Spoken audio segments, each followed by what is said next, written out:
sudah nyampe nggak mungkin dia bilang bid'ah.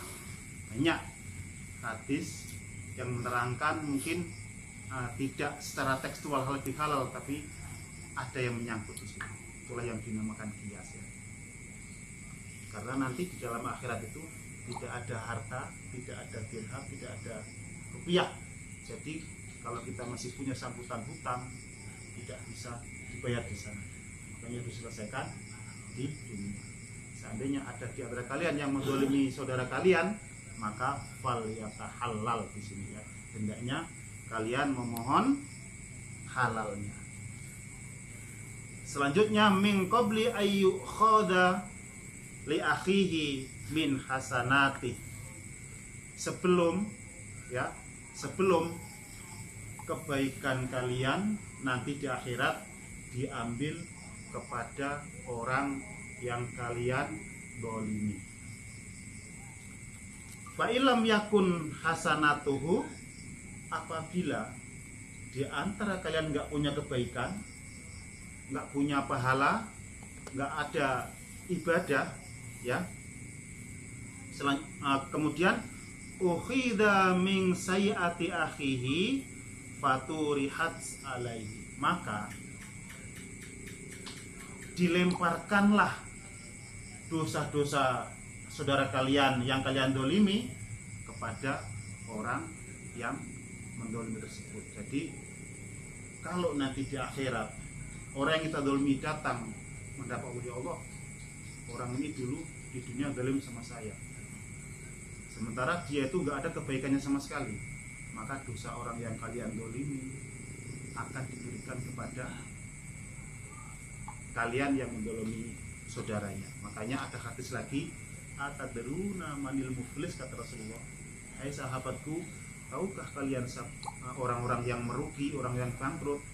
Ya, kata sahabat, qalu, berkata para sahabat, al muflisu fina maladirhaman wala mata. Kata para sahabat, orang yang merugi, orang yang bangkrut itu orang yang nggak punya duit, nggak punya harta, tidak punya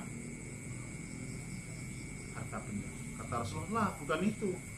Orang yang merugi, orang yang bangkrut adalah orang yang meninggal dengan membawa puasa, dengan membawa sholat, dengan membawa sedekah, dengan membawa haji, tapi di sana banyak tuntutan dari orang-orang yang kita dolimi semasa di dunia. Makanya di saat kita lagi bergegas unyu-unyu ingin menuju surga, di stop sama orang tersebut. Jadi dihisap, kita dihentikan dulu, tidak dilanjutkan untuk menuju surga, karena kita selama hidupnya banyak berbuat salah kepada orang lain. Hendaknya mumpung ini masih di bulan Syawal, kenapa kok kita disuruh kalau di bulan Syawal? Karena paling bagus meminta maaf kepada saudaranya adalah di saat kita sedang setelah beribadah. Sementara kita selama bulan Ramadan mungkin ibadah kita sangat maksimal. Makanya para ulama terdahulu di Indonesia ini setelah sholat kita adakan salam. Ya, setelah kita menghadap Allah, itu kan sholat itu kan baina roja wal khauf, ya, wal mustaghfirah, di antara kita mengharap kepada Allah atau takut kepada Allah, atau kita meminta ampun kepada Allah.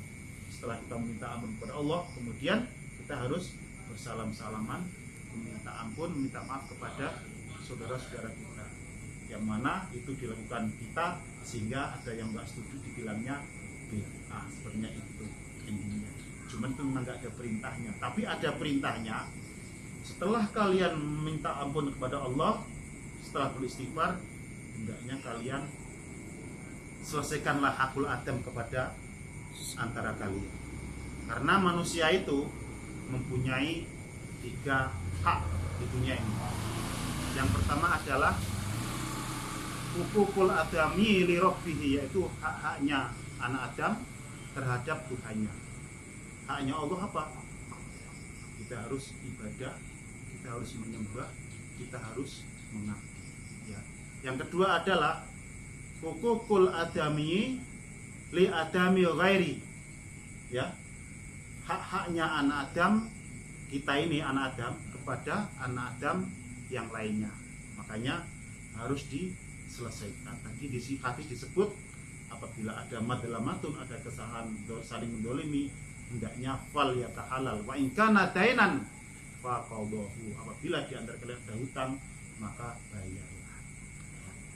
Nah, tadi yang pertama adalah hukukul li rabbihi wa hukukun li adami wa hukukun li nafsi. Yang ketiga adalah wa hukukun li nafsi, yaitu hak terhadap dirinya sendiri. Apakah itu? Manusia itu tercipta dalam 4 unsur. Yang pertama adalah jasad, ya. Yang kedua adalah hati. Yang ketiga adalah roh. Yang keempat adalah pikiran. Jasad yang dibutuhkan adalah suplemen atau asupan nutrisi biar sehat, ya. Ini jasad nih. Sementara roh ini nafsi nih, yang dibutuhkan adalah zikrullah. Kita ibadah kepada Allah Subhanahu wa taala. Itulah yang dibutuhkan roh. Roh itu nggak butuh makanan. Makanya roh ini sedih kalau kita banyak masalah, kita banyak hutang, kita banyak sebulan sama orang lain, ya. Yang ketiganya adalah qalbun, ya. Qalbun itu membutuhkan perbuatan baik kita dalam muamalah. Makanya setiap kita berbuat salah, hati selalu berkata itu salah, nggak benar. Pokoknya hati nggak pernah salah. Selalu hati pasti di saat kita berbuat salah, hati mengatakan ini nggak benar. Yang keempat adalah kita punya otak.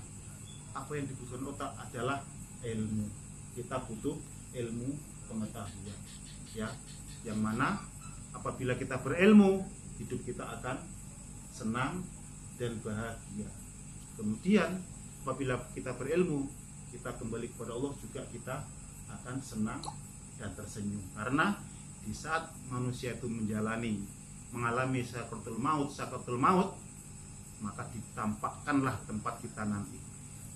Di muka syafah sama Allah, dibuka apa amal-amal kita selama di dunia dan apa dosa-dosa kita di dunia dan di mana kita akan tempat di sisi Allah Subhanahu wa taala. Makanya orang meninggal tuh ada yang senyum, ada yang santai, ada yang melotot, ada yang ketakutan.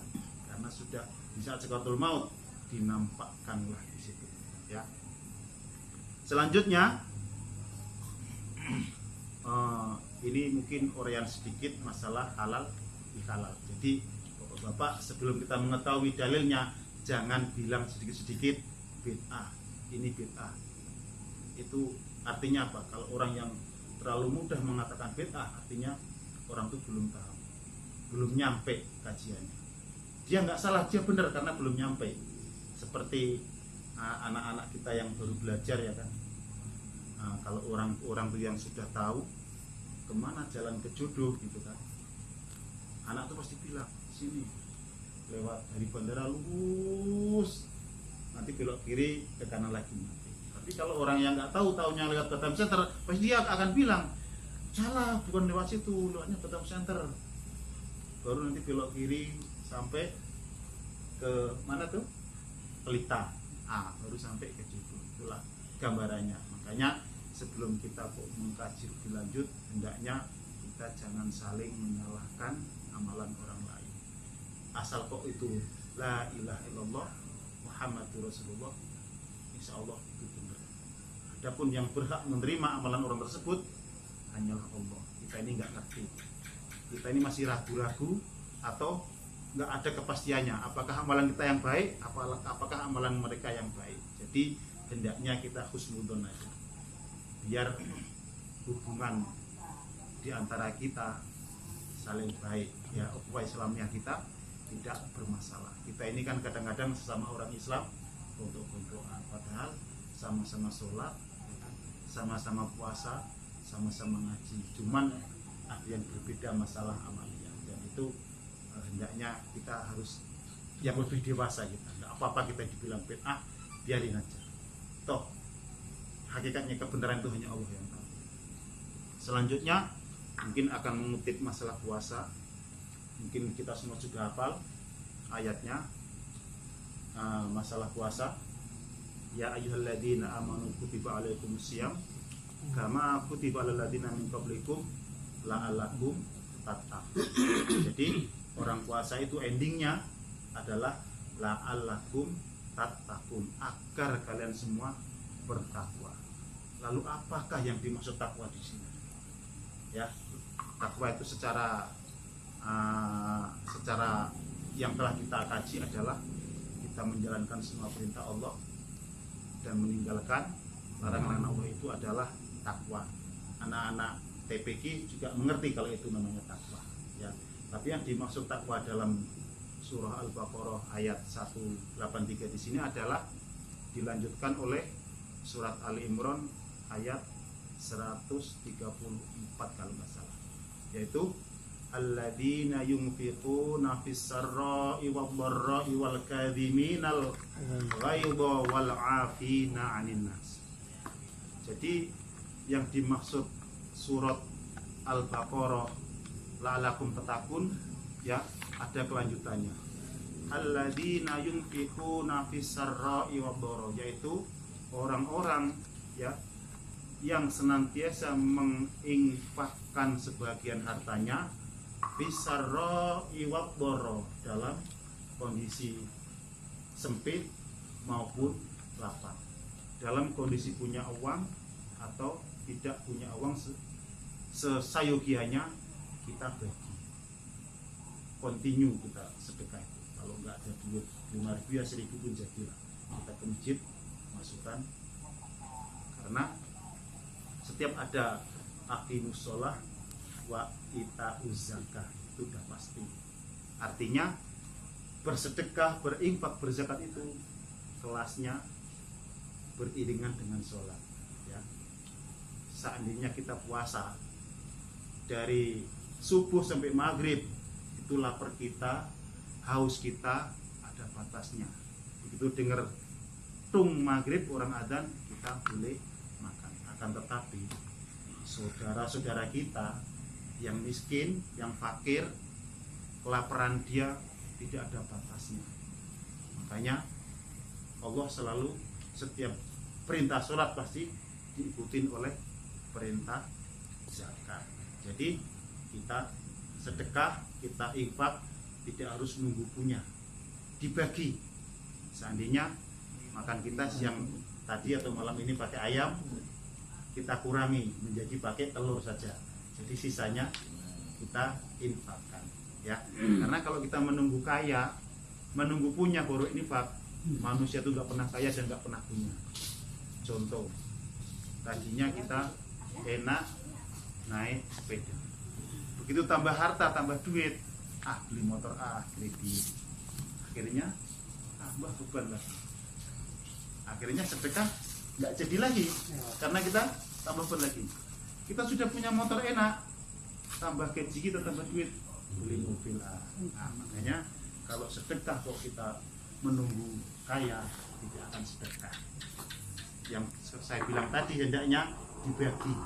Seandainya anggaran makan kita satu hari nih 50.000, ya kan, mungkin bisa dapat ayam, cobalah kita kurangi, diolah lah agar sayur mangga itu rasanya ayam, ya kan, sisanya kita sedekahkan, gitu ya. Selanjutnya adalah wal kadhiminal ghaidha wal 'afina 'anil nas. Wal kadhiminal ghaidha, jadi orang-orang yang bertakwa yang dimaksud surat Al-Baqarah tersebut adalah orang yang bisa menahan amarah. Ya, mungkin kita sekarang jarang-jarang marah, tapi kita ini disuruh menahan hawa nafsu, ya, disuruh menahan hawa nafsu. Termasuknya pola hidup kita yang bukan kebutuhan itu adalah hawa nafsu, yang harusnya belum beli mobil dipaksakan beli mobil karena keinginan, sehingga kita harus nambah pemasukan ini biar terbayar nih mobil, ya. Akhirnya karena kita ngoyo kita paksakan tambah usaha, jadi waktu habis di usaha di dunia, ibadah kita menjadi berkurang, sunnah kita menjadi terbengkalai, tilawah kita menjadi terbengkalai. Itulah yang dimaksud wal kadhimi nal ghaidha ya. Di sini teksnya adalah kita suruh menahan marah. Sebenarnya bukan marah ya, karena yang paling susah dikendalikan adalah hawa nafsu kita. Itu yang paling berat kata Rasulullah ya. Setelah Rasulullah perang Uhud, katanya ini kita baru menghadapi perang kecil. Perang yang besar adalah melawan hawa nafsu pada diri kita. Ya, yang selanjutnya adalah wal afina anin nas, yaitu saling memaafkan kepada sesama manusia. Inilah endingnya halal bihalal. Makanya setelah kita beribadah selama bulan Ramadan penuh dan kita berlebaran, kita sudah bertakbir, kemudian wal afina anin nas, saling memaafkan kepada sesama. Insya Allah kalau kita semuanya sudah saling memaafkan, hakul adam kita selesai ya, hakul adam kita selesai. Tapi ada yang nggak selesai, seperti mencuri, itu dia akan selesai sebelum kita kembalikan hak orang. Seperti kita menyelingkuhi istri orang mungkin ya kan, naudzubillah min dzalik. Nah itu juga hakul adam, sampai kapanpun tidak akan selesai apabila kita tidak minta maaf. Tapi ada salah satu ulama Haramain mengatakan, apabila kita meminta maaf dalam hal tersebut bisa membuat kericuan yang lebih besar, maka kita minta maaf aja, tidak tersebut. Contohnya yaitu orang yang menyelingkuhi istri orang, ya kan? Kalau kita minta maaf terus serang, si paku hantam tuh akan menimbulkan pertumbuhan darah. Makanya kata ulama, yang penting kita minta maaf, minta halalnya. Dan selanjutnya apabila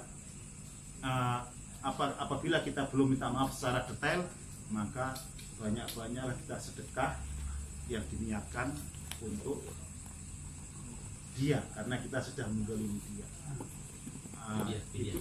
Itu juga dalam utang. Misalnya kita punya utang, kita membayar, orangnya udah nggak ada. Nah, dan itu kata Rasulullah, kita sedekahkan sejumlah uang yang kita pinjam, diniatkan untuk pahalanya untuk orang yang kita pinjam tersebut, karena kita sudah tidak menemukan. Insya Allah dengan cara itu, jadi dosa-dosa kita dihalalkan oleh Allah Subhanahu wa Ta'ala. Bapak ya, mungkin hanya ini sedikit uraian halal bihalal. Jadi inilah hadisnya yang dibilang halal bihalal. Saya baru ketemu di dalam Sahih Bukhari ya. Dan ini nukilannya bukan di kitab Sahih Bukharinya, adalah di kitab Mukhtarul Ahadits ya.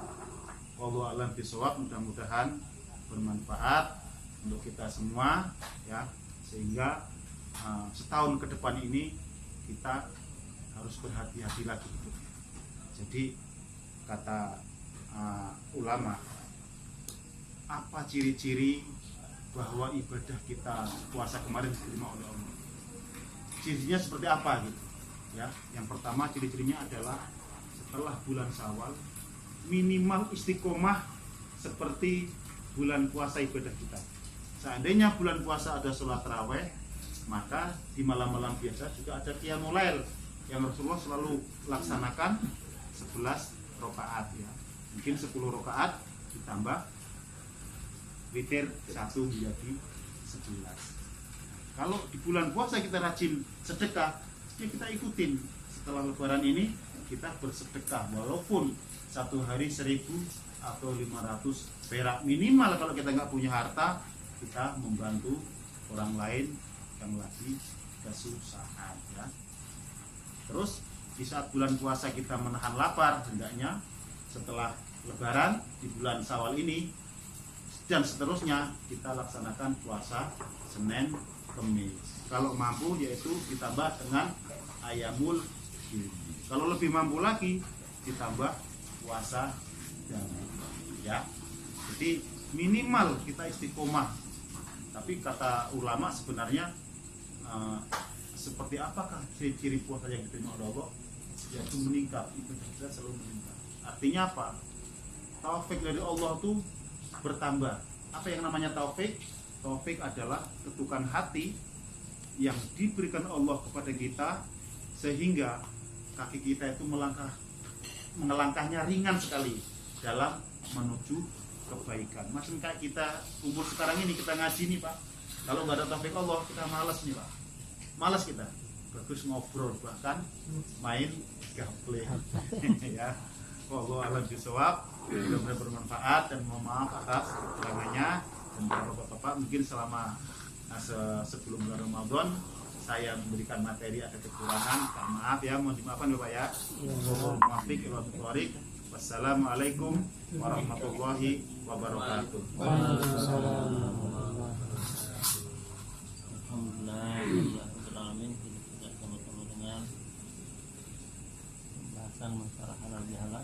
Mudah-mudahan ini menambahkan ilmu kita dan insya Allah menjadi amal buat kita semua. Mungkin sebelum